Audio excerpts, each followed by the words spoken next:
ప్రపంచవ్యాప్తంగా జరిగే మహిళా దినోత్సవం సందర్భంగా మీరందరూ కూడా అన్ని రంగాలలో ముందుకు రావాలని, ఈ భారతదేశం ప్రపంచంలో అందరూ కూడా ఎంత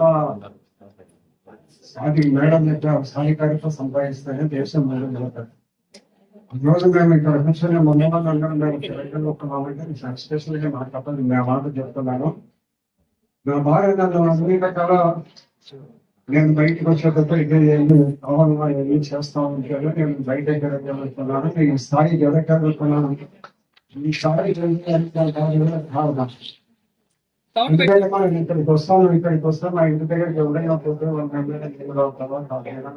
భోజనమా ఈ సమయంలో అది ఏ సమయంలో ఇవ్వాల్సిన సమయంలో అడిగి వాళ్ళకి ఇస్తా ఉంటుంది. అయితే అటువంటి పరిస్థితి ఎందుకంటే ఇంటి దగ్గర కూర్చొని గౌరవించాలా, లేదా నా భర్త కోసం వచ్చిందో కాబట్టి పటాల పనుల్లో వాళ్ళందరూ కలిసి ఉంటారు కాబట్టి గౌరవించాలనే మంచి ఉద్దేశంతో ఆయన చేస్తామని కాబట్టి నేను తిరగలుగుతాను. కాబట్టి మీరు స్త్రీలు అనే వారికి చాలా ఓర్పు ఎంతవరకు అంటే భూమికి స్త్రీ భూమి సమానం అంటారు. భూమి మీద ఏం చేస్తానని కూడా భూమి పలకరించారు. స్త్రీ కూడా అదే మా దగ్గర భూమికి సమానం అడిగింది. ఎందుకంటే జీవితంలో సంసారంలో ఎన్నో కష్టాలు ఓడిపోతున్నాయి. మీ భక్తులు మీ పిల్లలందరూ అన్ని రకాల ఎదగాలంటే మీ సహకారం 100% మీకు ఉంటుంది. మీ సహకారం ఏది ఏ ముగ్గురు ఎవరు ఏ కుటుంబం కూడా ఏ భర్త కూడా బయట రాయించలేడు. కాబట్టి ఇన్ని రకాల మీరు ఓపికతో భరిస్తూ సమాజానికి అన్ని రకాల ఉపయోగపడుతున్నారు. ప్రభుత్వం కూడా ఈ మధ్య కాలంలో అన్ని రకాల ఆడవారికి ప్రత్యేకమైన అన్ని మగవారి కంటే కూడా ప్రత్యేకమైన అధికారులు పట్టాదారు పాస్పోర్ట్ ఇచ్చినా కూడా మేడం చెప్పే డిఆర్ఏ మహిళలకు ఇచ్చినా కూడా ఇవన్నీ కూడా ఎందుకంటే మహిళలు సంసారం నడిపేవాళ్ళు. సంసారం నడిపే వాళ్ళ చేతికి డబ్బులు వస్తే సంసారంలో ఏ ఖర్చులు ఉంటాయో ఏమైనా పెట్టాలి. మగవాళ్ళ చేతికి డబ్బులు వస్తే ఏదో అతను ఇస్తే ఖర్చు పెట్టి ఉండాలో లేకపోతే ఆడవారికి డబ్బులు ఇస్తే సంసారం పరిస్థితులు తెలుస్తూ ఉంటాయి. కాబట్టి అవసరమైన మేరకు మళ్ళీ తిరిగి ఎట్లా కట్టాలని డాక్టర్ల సంఘం వాళ్ళు తీసుకొని మళ్ళీ తిరిగి పెట్టి ఎన్నో కోట్ల రూపాయలు మన ఇక్కడ ట్రాన్సాక్షన్ జరుగుతూ ఉన్నాయి. కాబట్టి ఆడవారికి అనేవారికి మీ పిల్లలను క్రమశిక్షణలో పెంచేది మీరే, వాళ్ళని ఉన్నత స్థానానికి తీసుకురాగలిగేది మీరే. ఎందుకంటే చిన్నప్పటి నుంచి పిల్లలు క్రమశిక్షణతో పెంచి వాళ్ళని పెద్దవారికి ఇంటిగా చేసిన దానికి మన స్త్రీ తన వంతు కృషి నిరంతరం చేస్తా ఉంటుంది. కానీ భర్తలు కొంత పిల్లల మీద ఏదో వచ్చినప్పుడు సంసారాన్ని పట్టించుకొని ఏదో ఆ సంసారానికి ఏదైనా కావాల్సిన చేయగలుగుతాను. కానీ పిల్లలు ఏం తింటారు, ఏదే స్కూల్ పోవాలా, ఎక్కడ ఏమనేది ప్రతి ఒక్కరి కూడా స్త్రీల మీదనే ఆధారపడింది దేశం అంతా కూడా, మేమందరం కూడా మగవారందరం కూడా. కాబట్టి ఇటువంటి అంతర్జాతీయ స్త్రీ సంఘం పైన మీకు అందరికీ తెలియజేస్తే మీరందరూ స్వతంత్రంగా ఇండిపెండెంట్ గా ఉండాలి. మీరు మేడం చెప్పారు సర్పంచ్ ఎలక్షన్ లో కానీ మన మున్సిపల్ ఎలక్షన్ లో కానీ మీరు స్వతంత్రంగా వ్యవహరించండి. మీకోసం రిజర్వేషన్ పెట్టింది ప్రభుత్వం రిజర్వేషన్ పెట్టింది కాబట్టి ఆ రిజర్వేషన్ మీరు ఉపయోగించుకొని మీ హక్కుల కోసమో మీ హక్కుల సాధన కోసమో మీ యొక్క ప్రాంతాన్ని అభివృద్ధి కోసము దాన్ని ఉపయోగించుకోవడానికి రిజర్వేషన్ పెట్టింది. ఎందుకంటే అప్పుడు మహిళల కంటే పురుషుల కంటే మహిళల స్థాయిని కూడా పెంచాలనేది కూడా ఉంది కాబట్టి రిజర్వేషన్ వచ్చారు. ఈ మహిళల్లో ఎంతో గొప్ప గొప్ప వారు ఉన్నారు. నేను అందరికీ తెలుసు. ఒక 6 నెలల కింద మనం అంతరిక్షానికి పంపించినాం 4 రోజులు. ఒక ఆలయం కూడా పోయింది వాళ్ళలో. దేనికి మగవాళ్ళకి అంటే దేంట్లో డిస్ప్లే నిర్మాణం దేంట్లో తీసుకోరు, ఎవరు కూడా తీసుకోరు. మాకు ఎమ్మెల్యేలకు మొన్న 4 రోజుల కిందట క్రీడలు జరిగినాయి. క్రీడలు జరిగితే మగవారికి ఆడవారికి డాక్యుమెంట్ అని పెట్టంటే ఆడవాళ్ళకి ఇచ్చినారు. అంటే ఎవరు ఏం తీసుకుంటారు, మీరందరూ కూడా ప్రతి ఒక్కరు కూడా స్త్రీ అంటే భారతదేశం అందరూ గౌరవించాం. ఎందుకంటే పల్లెల్లో ఏమన్నా మగవాడిని బయటికి పోతా అంటారు అనేది మన ఎదురు లోపలికి అంటారు. నిజమే కదా అది. ఎందుకంటే మీరు అట్లా వస్తే మీరు కూడా నెరవేర్చాయి మంచి ఉద్దేశం సభిప్రాయం ప్రజలు. కాబట్టి అందరూ దేంట్లో కూడా వెనుకబడే వాళ్ళు కలగారు. ప్రపంచంలో ఇప్పుడు సైన్యం కూడా ఆడవాళ్ళు చేస్తున్నారు. పోలీసులు ఎంతమంది ఉంటారు. మరి మిలిటరీలో కూడా ఆడవాళ్ళు కొన్ని పంజాబ్ రిజర్మెంట్ అనేది, ఆ పంజాబ్ లో చాలా మంది ఆడవాళ్ళు చేరుతారు. కాబట్టి అన్ని రకాలలో ఎవరికి తీసుకోరు అనేది మీరు గుర్తు పెట్టుకోండి. ఎవరు కూడా ప్రతి మహిళ కూడా నేనేమో చేయలేని నేను పోలేని అనే అభిప్రాయం లేకుంటే మా అందరికంటే కూడా మీరు మీ నిబద్ధత మీకు ఎక్కువగా ఉంటుంది. మనకు రకరకాల ఆలోచనల్లో ఉంటుంటాం. నిబద్ధతతో మీరు పనిచేస్తారు కాబట్టి మీరందరూ అన్ని రంగాలలో మీరు ముందుకు రాగలిగే శక్తి సామర్థ్యాలు ప్రతి ఆడవారికి మీకున్నాయనేది నా మనస్ఫూర్తిగా చేస్తున్నాను. మీరు ఇంట్లో ఉంటారు, పిల్లలు బాగా తీర్చిదిద్దడంలో మీ వంతు కృషి ఉంటారు. మీ వంతు కృషి వల్ల పిల్లలు బాగా ఎదగలుగుతారు. ఎందుకంటే ఇంతవరకు ఇప్పుడు మీరు కూడా బయటికి రాగలుగుతున్నారు. ఇంతవరకు బయట మగవారు పోతే ఇంట్లో ఆడవాళ్ళు పిల్లల్ని తీసుకుంటారు. ఆ పిల్లల్ని చూసుకునే మంచి విధానంలో పెంచి పిల్లలు భవిష్యత్తులో మంచి పౌరులుగా ఆడవారు కానీ మగవారు కానీ తీర్చిదిద్దే బాధ్యత మీ మీద 90% ఉంటుంది మగవాళ్ళకంటే. ఇంటి మీద ప్రతి ఒక్క రంగంలో అన్ని రకాల ప్రభుత్వం సంపూర్ణంగా ప్రోత్సహిస్తామని ఈ ప్రభుత్వాలు అన్ని రకాల ఇందాక చాలా మంది చెప్పినారు శ్రేణులు పెట్టేది కూడా. మీరు పిల్లలందరినీ కూడా కాన్వెంట్లలో చదివిస్తున్నారు. కాన్వెంట్లలో చదివించే పిల్లలకు నైతిక విలువలు తెలియవు. మనతో తల్లిదండ్రులతో ఎట్లుండాలనే కానీ మన తండ్రితో ఎట్లుండాలి కానీ పట్టణంలో సమాజంలో ఎట్లుండాలి తెలియదు. చాలా మంది మీరు కాన్వెంట్లలో చదివిస్తున్నాను. హైదరాబాద్లో నేను మా బంధువులు చూసినాను. వాడు ఇంటికి వస్తే ఏదో మా డాడీ మమ్మీ అంటున్నాడు కానీ మన బంధువులు ఎవరైనా పోతే వాడు కనుక్కోలేడు. అటువంటి పరిస్థితి లేకుండా మనం ఇంటి దగ్గర నుంచి మనం పంపించగలిగితే వాడు రోజు ఏం చదువుతాడు ఏం లేదనేది కూడా మనం తెలుసుకోగలుగుతాం. పిల్లలు చాలా మంది స్కూళ్ళకి పంపిస్తుంటారు. అప్పుడే ఒక 10వ తరగతి వాళ్ళు సెల్ ఫోన్లు ఇచ్చే పరిస్థితి వచ్చింది మన సమాజంలో. అవసరమా? ఎందుకు సెల్ ఫోన్ అవసరమో అది ఏదో అడుగుతాడు తెచ్చిస్తున్నారు. 10 సంవత్సరాలు 10th క్లాస్ బైకులు మోటార్ బైక్ ఇప్పిస్తున్నారు, స్కూటర్లు ఇప్పిస్తున్నారు. అయితే అవసరం లేదు అతనికి. మేము చదువుకొని వచ్చేటప్పుడు 7 కిలోమీటర్లు నడుచుకొని వచ్చేస్తే దినం. ఎందుకంటే మున్సిపల్ స్కూల్లో 1962లో నేను ఎస్ఎస్ఎల్సీ చదువుకున్నాను. అప్పుడు ఎస్ఎస్ఎల్సీ అని అంటే ఇప్పుడు ఇంటర్మీడియట్ 10th క్లాస్ వరకే వచ్చి ఇంటర్మీడియట్ పెట్టినారు. ఇప్పుడు అంతకుముందు ఎస్ఎస్ఎల్సీ ఉండేది. ఆ ఎస్ఎల్సీ అయిపోతే డిగ్రీలో చేరేవారు. కాబట్టి నడిచి వచ్చి కష్టపడి చదువుకుని దాని విలువ వరకు ఇప్పుడు ఏదో అంత దూరం బయటనే బయట తీసుకుని ఇచ్చిపెట్టాలనుకుంటారు. మన పిల్లలందరూ ఆడపిల్లలు కానీ మగ పిల్లలు కానీ కష్టపడేది నేర్పిస్తే కష్టపడే పరిస్థితుల్లో వాళ్ళు పిల్లలు ఎదగలిగితే వాళ్ళకు జీవితంలో ఎటువంటి కష్టం రాదు, ఇబ్బంది రాదు. ఎన్ని కష్టాలు వచ్చినా ధైర్యంగా అధిగమించగలరు. పిల్లలకు ఆ మాదిరిగా మీరు సత్ప్రవర్తన నేర్పించాలా, దేశం అంటే గౌరవం పెంచాలా, బంధువులు వాళ్ళు వీళ్ళంతా పెంచాలా. మీరందరూ గమనించండి. ఏదో ఒక దేవాలయానికి పోయేటప్పుడు మీరు పోతాంటే మీ పిల్లలు కూడా ఎంటబడి వస్తారు. వాడు ఏదో అపరాధాలు ఏం వస్తారు భజన చేస్తాక వాళ్ళు చేస్తారు. ఎందుకు 60 దండం పెడతాంటే మనం దండం పెడతారు. అట్లా ఆ మాదిరిగా చిన్నప్పటి నుంచి కూడా పిల్లల్ని మనం భక్తిపూర్వకంగా ఉంటూ వాళ్ళకి కూడా అటువంటి పరిస్థితిని మనం తెచ్చుకొని నేర్పిస్తామంటే భవిష్యత్తులో అటువంటి పిల్లవాళ్ళు చెడిపోరు. కాబట్టి మీరందరూ ఈ అంతర్జాతీయ మహిళా దినోత్సవం సందర్భంగా ప్రభుత్వాలు ఆడవారి కోసం ఇల్లు పెట్టినాయి. స్వర్గీయ ఎన్టీ రామారావు గారు ఆడవారికి సమాన హక్కులు కలిగించారు.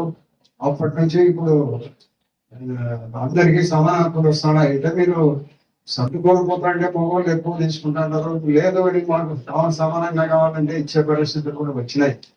కాబట్టి అంతర్జాతీయ దినంగా మీకు అందరికీ శుభాకాంక్షలు, ధన్యవాదాలు తెలియజేస్తూ, ఎక్కడైనా అన్ని రకాల దళితులు ప్రభుత్వాలు మహిళలకు అత్యంత ప్రాధాన్యం ఇస్తున్నాయి. ఈ ప్రాధాన్యతను గమనించి మీరందరూ కూడా పిల్లలను బాగా చదివించండి, ప్రయోజకులు అయ్యేటట్టు చూడండి. ఎప్పుడు మీ పిల్లలందరూ ప్రయోజకులు అవుతారని అంటే వాళ్ళకు మన అవసరం లే. ఆడపిల్లవాళ్ళు అమ్మాయిలు కానీ మగపిల్లలు కానీ బాగా చదివించగలిగి ప్రయోజకులు చేస్తే మనం సంపాదించిన డబ్బు వాళ్ళకి అవసరం లే. చాలా మంది పిల్లల కోసమని సంపాదిస్తూ ఉంటారు, కూడబెడతా ఉంటారు, ఎగబెడతా ఉంటారు. అది కరెక్ట్ కాదు. ఎంత ఖర్చు అయినా సరే పిల్లలకు చదివించే పరిస్థితుల్లో వాళ్ళని మనము ప్రయోజకులు చేసి వాడు ఏదో ఒక స్థాయి జరిగినాడంటే మన డబ్బులు వాళ్ళకి అవసరం లే. కరెక్టేనమ్మా? కాబట్టి మన వాళ్ళలో మా పల్లెల్లో ఉంటే ఒక 5 ఎకరాలు భూమి ఉంటే వారికి 10 ఎకరాలు చేయాలని, లేదా ఇల్లు ఉంటే 2 ఇల్లు చేయాలని రకరకాలైన అభిప్రాయాలలో వారి పిల్లల కోసం ఆలోచన చేస్తుంటారు. అది ఆలోచన చేయడం కరెక్ట్ కాదు. బట్టి వాళ్ళను ప్రయోజకులు చేసి మంచి విద్యార్థులు సంపాదిస్తే ప్రపంచానికి, దేశానికి ఉపయోగపడతారు. కాబట్టి ప్రపంచంలో ఎన్నో రకాల ఆడవారందరూ కూడా ఎన్నో ఉన్నత స్థానాలకు ఎదగలుగుతున్నారు. మరి మన దేశాన్ని పరిపాలించిన ఇందిరాగాంధీ ఇంకా తెలుసులో మీకు అందరికీ మర్చిపోయినారు. ఇందిరాగాంధీ ఈ దేశాన్ని బ్రిటిష్ వాళ్ళు పరిపాలించినారు. ఎన్ని సంవత్సరాలు పరిపాలించినారు? బ్రిటిష్ వాళ్ళ పరిపాలన ఉండేది మన భారతదేశంలో. ఆ భారతదేశంలో బ్రిటిష్ వాళ్ళు చాలా కాలం మనం భరించినాం. కానీ కొంతకాలం వచ్చిన తర్వాత మా రాజ్యం, మా భారతదేశాన్ని నిన్న పరిపాలించుకోగలిగే సర్వశక్తులు, శక్తి మాకుంది, మీరు వెళ్ళిపోండి అని చెప్పి అన్ని ప్రాంతాల్లో విపరీతమైన ఉద్యమాన్ని, ధర్మాన్ని చేసినారు. వాళ్ళు అణిచివేత చేసినారు. కొంతకాలం బాగా అణిచివేశారు, తుపాకీలతో కాల్చినారు, జైలు వేసినారు, కాలు చేతులు రేపడానికి ఎన్నో చేసినారు. అయినప్పటికీ కూడా మనలో రోజు రోజుకు రెట్టింపు సత్యాగా మనకి స్వతంత్రంగా ఉన్న రెట్టింపుతో మనకు స్వతంత్రం వచ్చింది. స్వతంత్రం తెచ్చిన వాళ్ళందరూ కూడా ఎవరు స్వతంత్రాన్ని అనుభవించరా, మనం అనుభవిస్తున్నాం. కాబట్టి దేశ పూర్వోత్తరాలు మన పిల్లలు కూడా తెలియజేయాలా. ఇప్పుడు స్కూల్ పిల్లలతో మొట్టమొదట భారతదేశానికి ఇంగ్లాండ్ నుంచి వచ్చిన వాస్కోడిగా మనమ్మా నెషనల్స్ అన్ని తీసేసినారు. ఇప్పుడు కరెక్ట్ లేవు కదా బుక్కులు. ఇప్పుడు దీన్ని వాస్కోడిగా మనం బ్రిటన్ని ఇంగ్లీష్ వాళ్ళే కాదు, ఫ్రెంచ్ వాళ్ళు కూడా పరిపాలన చేసినారు. ముస్లింస్ ఈ దేశానికి ఎప్పుడు వచ్చినారు? ఆఫ్ఘనిస్తాన్ నుంచి మొట్టమొదటి వచ్చినారు. ఎంత హిస్టరీ మన స్కూల్ పిల్లలకి తెలియజేస్తే, అరే మా దేశం ఇతరుల పరిపాలన కింద ఉండిందే, మన పెద్దలందరూ సత్యాగ్రహం చేసి తుపాకీలకు బయటైపోయి మనకు స్వాతంత్రం తెచ్చినారు. ఇంత విలువైన పరిస్థితి స్వాతంత్రానికి ఉందని పిల్లలకి తెలియజేయాల్సిన పరిస్థితుల్లో ఈ యొక్క లెసన్స్ కూడా తీసేసినారని ఉన్నాయి. కాబట్టి మనం అందరం కూడా అన్ని రకాల మేమందరం సంపూర్ణంగా అభివృద్ధికి అన్ని రకాల ప్రాధాన్యత ఇస్తాం. మీరందరూ అన్ని రకాల ముందుకు రండి. ఇప్పుడు భారతదేశ ప్రభుత్వం కానీ, మా గౌరవ ముఖ్యమంత్రి గారు కానీ మహిళల సాధికారితే మనకు ముఖ్యమంత్రి కూడా చెప్పడం జరిగింది. మాకు పార్టీ మీటింగ్లు జరుగుతుంటాయి. పార్టీ మీటింగులతో ఆనందాలని మాట్లాడిస్తారు ఎక్కువగా. ఎందుకంటే వాళ్ళు కొంతమంది కొత్తగా వచ్చిన ఎమ్మెల్యేలు ఉన్నారు. కొత్తగా వచ్చిన ఎమ్మెల్యేలు నేర్చుకోవాలనే ఉద్దేశంతో మన 175 మంది ఎమ్మెల్యేలతో సమావేశాలు ఏర్పాటు చేసినప్పుడు ఆడవారికే ప్రాధాన్యత మాట్లాడిస్తున్నారు.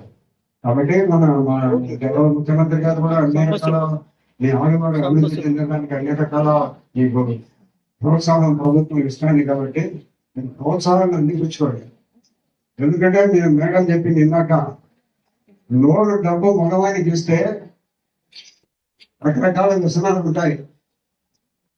ఆ వ్యసనాల కింద ఖర్చు పెడతాడు. అదే ఆడవారికి ఇస్తే ఇంటికి విషయం నుంచి బిడ్డలకు ఒక్కొక్కరికి ఖర్చు పెడతాడు. ఒకటి ప్రభుత్వం కూడా ఇటువంటి ఆలోచనలు చేసి అత్యంత ప్రాధాన్యత ఆడవారికి ఇస్తే, ఆడవారికి ఇచ్చిన డబ్బు దుబారా కాదు. ఇవాళ కాకుండా మీ మనిషి కోసం ఉపయోగపడతాయి, జిల్లాల కోసం ఉపయోగపడతాయి. కాబట్టి మనం అందరం కూడా పిల్లలు పెంచే విషయంలో అందరినీ బాగా చదివించండి. చదివిస్తే దేశానికి ఉపయోగపడతారు, మన కుటుంబానికి ఉపయోగపడతారు, మన జిల్లాకు ఉపయోగపడతారు. ఇప్పుడు పేపర్లో చూసినా చాలా మంది ఐఏఎస్ ఐపీఎస్ ఆఫీసర్లు ఇంటర్వ్యూలు వచ్చినాయి. దాంట్లో పేపర్లో ఎంత ఉన్నత స్థాయికి భారతదేశాన్ని పరిపాలించగలిగేది ఐఏఎస్, రాజకీయ నాయకులు, మంత్రులు, ప్రధానమంత్రులు, ముఖ్యమంత్రులు వీళ్ళు చట్టాలు చేస్తే చట్టాలు అమలు జరిగే బాధ్యత వీళ్ళందరి మీద ఉంటాయి. అమలు జరపడం అనేది చాలా కష్టమైన పని. ఊరే కూర్చొని చేసేది లేదు, దాన్ని అమలు జరపడం అనేది చాలా చాలా కష్టం. కాబట్టి అటువంటి గొప్ప పరిస్థితుల్లో వాళ్ళందరూ చదువుకొని ఐఏఎస్లు ఐపీఎస్లు ఇట్లా మంది అయ్యారు. కాబట్టి మన దేశంలో కూడా మనం పిల్లలు ఎందుకు చదువుకూడదు, ఎందుకు ఆ స్థాయికి మన పిల్లలు కూడదని ఆలోచన చేయండి. ప్రతి తల్లి తండ్రి చేసి ఆ వైపు మనము అటువంటి పరిస్థితులకి మనం కూడా ఎదగాలని ఆలోచన చేసి అందరూ కూడా మీరు మహిళలందరూ కూడా అన్ని రకాల జగన్గా చెప్పినారు. మరి ఏదో ప్రసవ సందర్భంగా అన్ని టీకాలు వేయించుకొని వాళ్ళకు జబ్బులు వస్తున్నాయి. కాబట్టి మీరందరూ కూడా పిల్లల ఆరోగ్యం నుంచి ప్రత్యేక శ్రద్ధ తీసుకొని మీరందరికీ ఇంకొక నా సలహా ఏముందంటే ముడి ఆహారం, కొర్రలు, జొన్నలు, రాగులు ఇవన్నీ పెట్టండి పిల్లలకి. ఫాస్ట్ ఫుడ్స్ వచ్చినాయి ఇప్పుడు. ఆ ఫాస్ట్ ఫుడ్ రుచికరంగా ఉంటాయి. రుచికరంగా ఉంటే ఆడబాగుంది ఇల్లు బాగుంది అని అంటారు. మనం ఒక 30 ఏళ్ళు 40 ఏళ్ళ కిందట చెన్నూరు దమ్ బిర్యానీ వచ్చింది. మన పొద్దుటూరు ప్రకారం చెన్నూరుకి వెళ్ళి తినేసేవాళ్ళు. మన పొద్దుటూరులో గొప్ప తెప్పలుగా వచ్చినట్టు బిర్యానీ. కాబట్టి ఏదన్నా కూడా హోటల్లో అవి బయట తినేదానికంటే పిల్లలకు పోషకమైన పదార్థాలు, రాగులు, జొన్నలు, కొర్రలు ఇటువంటివన్నీ మనం నేర్పిస్తే భవిష్యత్తులో వాళ్ళు ఆరోగ్యకరంగా ఉంటాడు. ఇప్పుడు ఏదో పిల్లలు పుట్టిన తర్వాత మనం చూసుకొని వచ్చి పోస్తాం. రాయగండి తయారు చేసి తాపించండి. ఎంత బలమైన ఆహారం రాయగండి. కాబట్టి అన్ని ఏం చేస్తామంటే ఊరికే మనం అంత కష్టపడేదానికి పొరుగుపడి షాపులోకి దాకా అంటాం.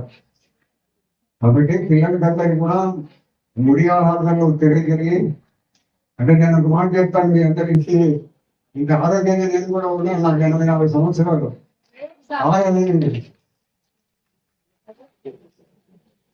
నేనంత ముడి ఆహారం గ్రామాల్లో పాటు తింటా వెళ్ళేవాడిని. నేను మా ఊరు 7 కిలోమీటర్లు ఉంటే ఇక్కడ రోజు నడిచి వచ్చేవారు. నడిచిపోయేవాడిని, స్కూల్కు వచ్చేవారు. మా ఊరుకు పొద్దుటూరు మొదలు ఒక కుల్లూరు నది ఉంది. ఈ నది విపరీతంగా వర్షాలు వచ్చిన కాలంలో 3 నీళ్లు నది మారుతుంటే నదిలో దిగుకొని వచ్చేవాళ్ళు. మళ్ళీ ఇంటికి వచ్చే పనులు చూసుకొని సాయంత్రం రాత్రి 9 కూడా నీళ్ళలో దిగిపోయేవాళ్ళం. కాబట్టి నా ఆరోగ్యానికి నిరంతరము కష్టపడము, శ్రమించడమే ఆరోగ్యానికి కారణం, ఏం కాదు. కాబట్టి మనం పిల్లలందరూ అనుకుంటుంటారు ఏదో తొందరగా మనం పనికి పోతుంటారు. పల్లెల్లో గ్రామాలకు వెళ్ళిపోతారు. గ్రామాలకు పోయి సెల్ ఫోన్ తీసుకుపోతుంటారు. ఆ 12 అయింది సార్ అని పోతుంటారు. పూర్వకాలం ఇక్కడ పల్లెల్లో ఉండబడిన వాళ్ళని చూడండి ఎంత బాగా బలిష్టంగా ఉంటారో. ఆడదనేవి 3 గుంటల సంగతి ఇది పాల తీసుకొని 8 గంటలు 9 గంటలు పనిచేస్తాడు.